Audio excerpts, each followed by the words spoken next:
Saludos amigos, estamos aquí con Roberto Hong, quien es abogado, pero aparte de ser abogado es un curioso, pero no en los términos que se entendía antes de curioso, sino una persona que le gusta investigar, que le gusta estar metida en cuanto tema hay. Aparte de eso también es medio rockstar, le gusta YouTube, le gusta estar armando siempre, estar sobre el tapete con denuncias, con planteamientos, con propuestas, siempre picando adelante. Y precisamente, bueno, esa es la razón por la que lo tenemos hoy acá, para hurgar precisamente en todas esas ideas que siempre carga Roberto, donde una de las inquietudes que tenemos es que vivimos hoy en día en un mundo donde está la blockchain buscando ocupar unos espacios, ¿no? Las criptomonedas tratando de ganar terreno, y por el otro lado un sistema buscando todas las maneras de frenarlo. ¿Cómo ves tú esa lucha hoy en día? Illich, gracias por abrir esta ventana para estas reflexiones. Vamos por parte. Como bien dijiste, si bien yo soy abogado y la gente tiene esa imagen de que el abogado es, bueno, aprenderse las normas y cómo se aplican allá, estamos ante fenómenos que no lo he dicho yo nada más, sino globalmente se dicen es alegales. ¿En qué sentido de alegales? Son realidades y fenómenos que van al margen del sistema normativo legislado. A modo de ejemplo, blockchain, pero también Internet, a través de la cual nos están viendo, es un sistema, es un protocolo. Y un protocolo es un sistema normativo. Y un sistema normativo abierto, que tú lo acoges o no. Mientras más personas lo van acogiendo, por supuesto, vas reforzando la red. Date cuenta que esa misma idea va allá. No es impuesto. El derecho, y principalmente la ley, es un producto político de los estados. Cada estado tiene su forma de hacer leyes. Principalmente, por supuesto, el poder legislativo, que sea una asamblea o sea un congreso. Un poco de gente se reúne y levantan las manos a una propuesta y dice, bueno, vamos a sacar el Código Civil, matrimonio, el arrendamiento, la venta, etc. Pero no deja de ser heteronómico, que es heteronómico, nomo de ley y hetero de otro. Es alguien más que te impone qué hacer. Bueno, pero es que tenemos los diputados, los senadores, cualquiera sea que nos representan a nosotros. ¿De verdad nos representan? Entonces, esa idea de derecho, principalmente esa idea de legislación, hay que quitarse el chip un poquito. Ponía yo modo de ejemplo, y ahí también la parte que sí me gusta curucutear, investigar, ¿cuál es la opinión de la Iglesia Católica de blockchain? ¿Cuál es el valor normativo ahorita de las encíclicas o de los concilios, como el Concilio Vaticano o el Concilio de Letrán? Que además están utilizando todas estas herramientas también. Claro, porque son unas herramientas que son al margen de cualquier construcción política de los estados. Incluso los estados, como los conocemos hoy en día, empiezan a existir en mayo de 1648, con lo que llaman el Tratado de Münster, ¿no? Entonces, estamos en un momento de la historia de la humanidad en la que hay fenómenos globales que están por encima, es un layer, una capa por encima de lo que son los estados y sus productos. ¿Y cuáles son los primeros productos políticos de los estados? Ya dijimos uno, legislación, y el otro, dinero. Entonces, cuando tenemos fenómenos tales como Bitcoin, digamos, a la cabeza, porque nadie se atribuye directamente la autoría de esa creación, pero vemos que está por encima de los estados. O sea, ya se acabó una frontera física, ya acabó una frontera ideológica. Esos son los retos que tenemos que ahorita enfrentar, de aprender estas nuevas maneras en que el humano interactúa. ¿Y cómo ves tú esos casos? Por ejemplo, tenemos que si Rusia que permite o prohíbe la minería, que China lo bloquea. Por otro lado, gente como Bukele dice, no, ahora esta es moneda oficial. ¿Cómo ves tú ese movimiento a nivel mundial? Bueno, como fenómeno que es, cada uno de los estados y de los agentes, cuando hablamos de agentes políticos, es los que hacen vida en los estados, ¿no? Oposiciones, gobiernos, sociedad civil, van a hacer uso de ellos para hacer valer su status quo. Tú tienes el tema, por ejemplo, de las transnacionales, las empresas. Dirás, bueno, ¿cómo lo aprovecho yo? Los gobiernos, los estados, ¿cómo lo hacemos nosotros? Pero a veces nos estamos olvidando de un grupo bien importante que somos nosotros, que es la sociedad civil. Y eso me llama a mí también la reflexión. Tuve oportunidad de estar hay un cementerio que se llama Père Lachaise, allá en París, donde está un señor enterrado que se llama Emmanuel Sieyès, ¿Qué hacía Emmanuel Sieyès? Él decía, ¿qué somos nosotros? El tercer estado. ¿Cómo es eso el tercer estado? Bueno, porque estaba la iglesia, estaba la monarquía y estaban el resto de los demás que decían, bueno, y nosotros somos los que mantenemos todo esto. ¿Es que acaso no estamos en un momento de un tercer estado en el sentido de que sea global y digital? ¿Quién creó Bitcoin? La sociedad civil en general. Cuidado, no fue una creación, fue un descubrimiento, porque eso es matemática pura. Y específicamente en el caso de Venezuela, ¿cómo lo ves tú? En el caso de Venezuela tenemos una aproximación muy particular, porque independientemente al fenómeno, tenemos, sí, hay que decirlo, unas afectaciones institucionales. Y cuando digo institucionales no es la oficina tal o despacho tal o el poder público, las instituciones jurídicas, el dinero, el contrato, la ley como institución, la libertad de intercambio. Entonces, cuando surge este fenómeno, en un momento, y creo que todos nos acordamos de él, cuando literalmente eran casi que mochilas de dinero y apenas eran unos pocos dólares, esto fue un gran respiro. Entonces, por eso que el venezolano, digamos, en esa época fue como, mira, ya, vamos a ver cómo salimos, y salimos. Luego se pervirtió para otro lado, pero es una realidad. Y es una realidad que, si bien tiene, digamos, marcada esa línea monetaria, pero sirve para blockchain, para documentos.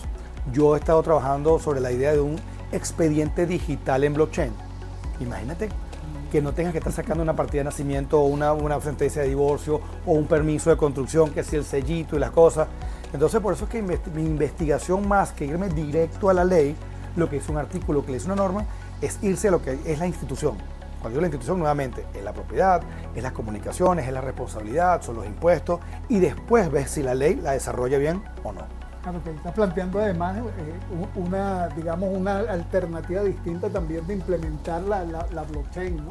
Que sería ese tipo de registros, y eso que obviamente es una de las cosas a la que debe encaminarse todo este proyecto, ¿no? Por supuesto, hay muchísimos retos, ¿no? Y hay, como siempre, ambos extremos. Y el extremo que te van a decir es que es la panacea y la humanidad nunca había tenido algo como esto, y esto va a ser la solución de todos nuestros problemas. Y hay quien te va a decir, eso es una burbuja, se va a caer. Entonces, entre ambos extremos, también irreales, hay un medio que se mueve en cuanto a cosas reales. Nadie puede negar de que tener una constancia distribuida de información le va a dar certeza a todas nuestras convenciones, todos nuestros contratos, etcétera. Imagínate todas las comunicaciones oficiales que salgan, digamos, con blockchain. Eso disminuiría notablemente hechos de corrupción.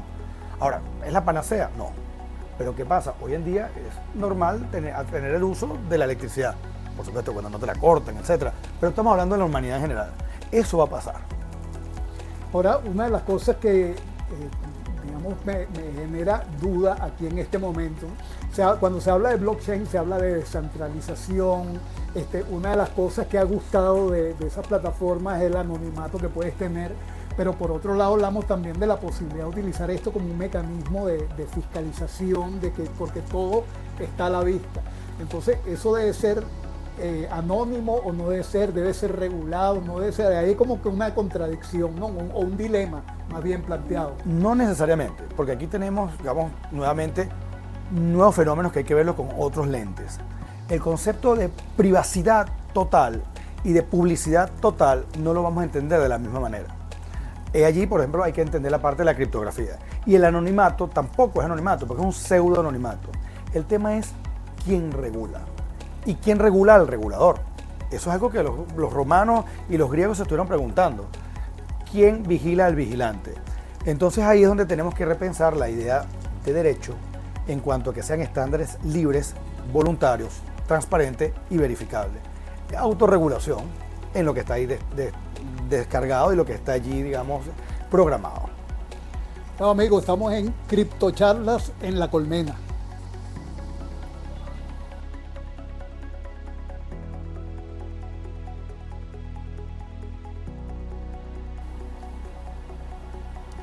Bueno, seguimos conversando con Roberto Hong, quien, como dijimos ya, no es solamente abogado, sino muchas cosas más.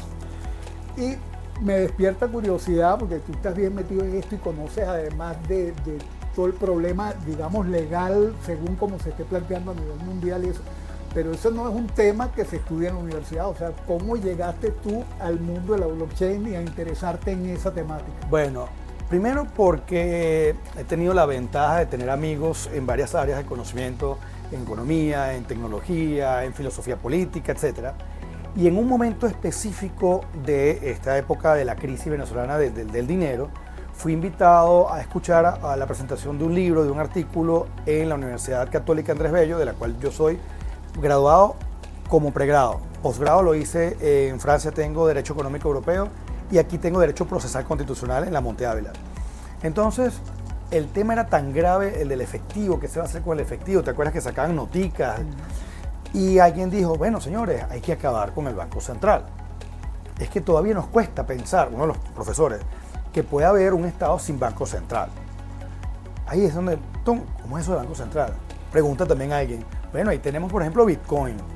Y ahí fue la primera vez que yo escuché la palabra Bitcoin.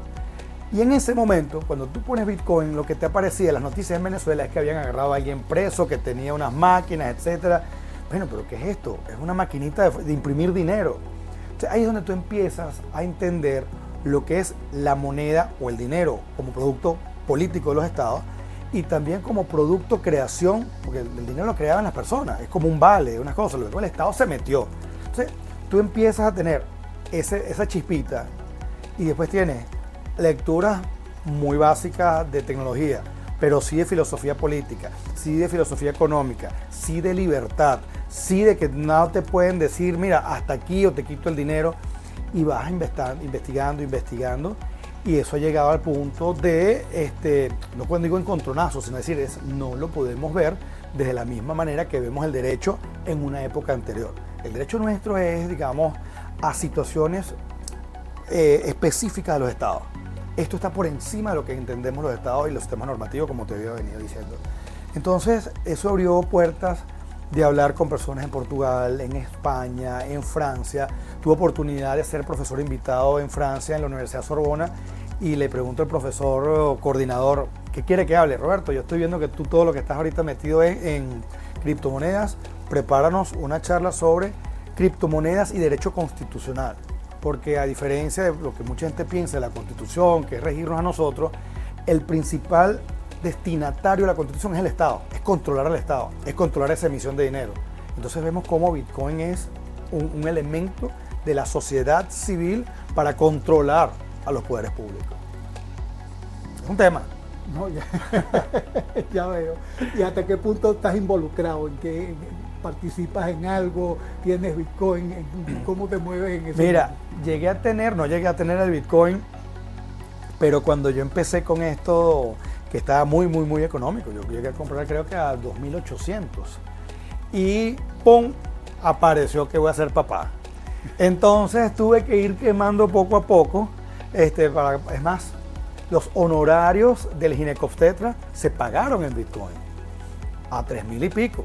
Ese señor se no lo cambió, doctor, espero que lo haya tenido allí, pero de verdad que es bueno. Y el hijo mío le pusimos Crypto Baby porque se pagaron los honorarios del ginecobstetra y los gastos.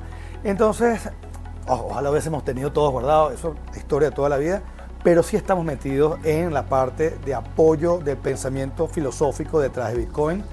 Uno de esos casos, y te lo voy a mostrar ahorita, es el libro de Álvaro de María en España, que es La filosofía de Bitcoin. Tuve oportunidad de compartir con él en la presentación de ese libro con unos diputados y el director de la Escuela de Filosofía del Derecho de la Universidad Complutense de Madrid. Es que supera lo que estamos viendo de que si valga 20 o valga 100.000 es otra cosa. Esto viene a cambiar la manera como vemos la estructura de los estados, la estructura social. Y de hecho por eso es el gran conflicto.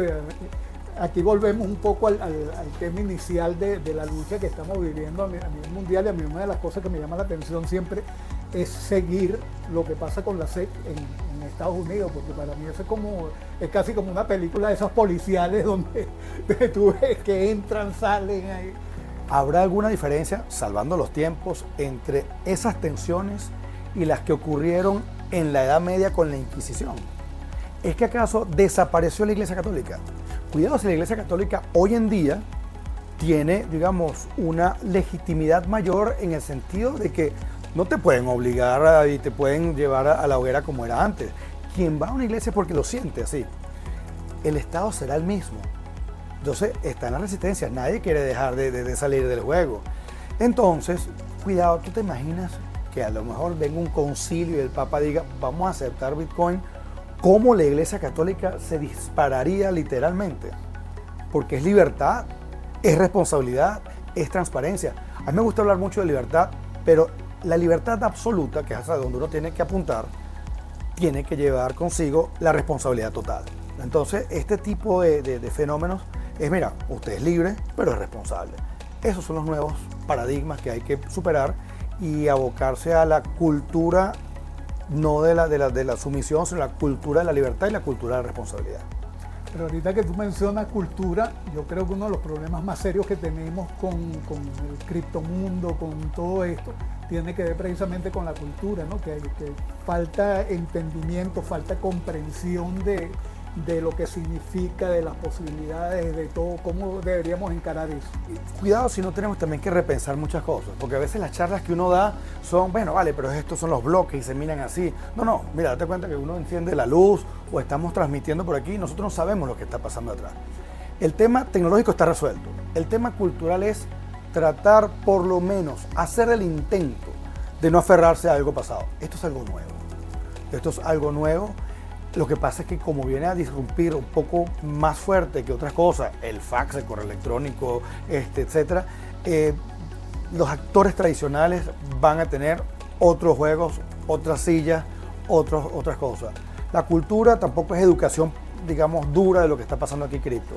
Sabemos que a veces tú tienes el derecho de no saber más, vivir tu vida tranquilo. Entonces es tratar de, y esos son los retos también de quienes damos clases, de hacer esto lo más potable posible. Ahora, obviamente el criptomundo tiene muchos agentes que están jugando, ¿no? Desde personas con poder de decisión hasta el usuario más sencillo que, bueno, que tiene sus realitos guardados en criptomonedas. ¿Cómo se debe, o sea, hacia dónde crees tú que se debe enfocar la parte educativa esa principal, sobre todo tomando en cuenta que hay, digamos, niveles tan distintos? Yo creo que deberíamos tomarlo, o a lo mejor es porque la manera que yo lo estoy haciendo un repaso de cómo ha venido la humanidad en determinadas instituciones. Por ejemplo, aquí en Venezuela ahorita se está discutiendo que si se cambia o no el Código de Procedimiento Civil. Y entonces están todavía con las mismas cosas, que si documento público, documento privado. Yo estoy preparando, y se lo estoy adelantando, un contenido diciendo de, por ejemplo, en enero de 1800, creo que fue 38, surgió el telegrama. En 1874 la máquina de escribir. En ese momento son la génesis de estas leyes que tenemos nosotros del Código Civil. Piensa igual, no el jurista, no el abogado, el público en general, lo que era antes un telegrama a lo que es esto ahorita. Vamos a regular teniendo en mente el telégrafo y la máquina de escribir. Entonces, no lo vamos a entender si no echamos la película completa hacia atrás. Entonces, la educación tiene que ser pasado, presente y futuro. Yo lo estoy haciendo así, registro de notarías, que ha sido un tema que yo estoy metido, no ahorita, a pesar de que están saliendo mis videos. Pasado, presente y futuro del documento. Pasado, presente y futuro de los tribunales. Pasado, presente y futuro del matrimonio como institución. Date cuenta que también es una institución que hay que repensarla. Pasado, presente y futuro de la fiscalidad en el sentido de los impuestos. Wow, son muchísimas cosas. Y esto viene a disrumpirlo todo. Bueno, creo que hay como que tela para cortar, pero para rato. Muchísimo. Bueno, estábamos hablando con Roberto Hong, aquí en Cripto Charlas en La Colmena. Vamos a darte unos segundos para que nos digas tú cuál crees tú que debería ser el rumbo que tomemos, o cómo ves tú las perspectivas a corto plazo. Mira, el rumbo que debemos tomar es entender que todos, el Bitcoin, Hive, todas son propuestas. Y son propuestas normativas. La gente las acoge o no. Y vas viendo cómo te van funcionando. Cómo en efecto van a ir funcionando algunas y otras van a decaer. Eso nos forma una nueva manera de interactuar. Incluso tribunales descentralizados, justicia descentralizada. Hay un proyecto espectacular que se llama Cleros. Eso es lo que va a venir. Nuevos contratos, nuevas formas de contratación, nuevas maneras de dirimir controversias, nuevas maneras de vivir en otros estados, teniendo estas posibilidades de hacerlo. Es decir, estamos frente a un fenómeno de la humanidad y vamos a disfrutarlo. Muchísimas gracias, Roberto, por aceptar la invitación. Ilich, gracias a ti. Y muchas gracias a todos los que nos acompañaron.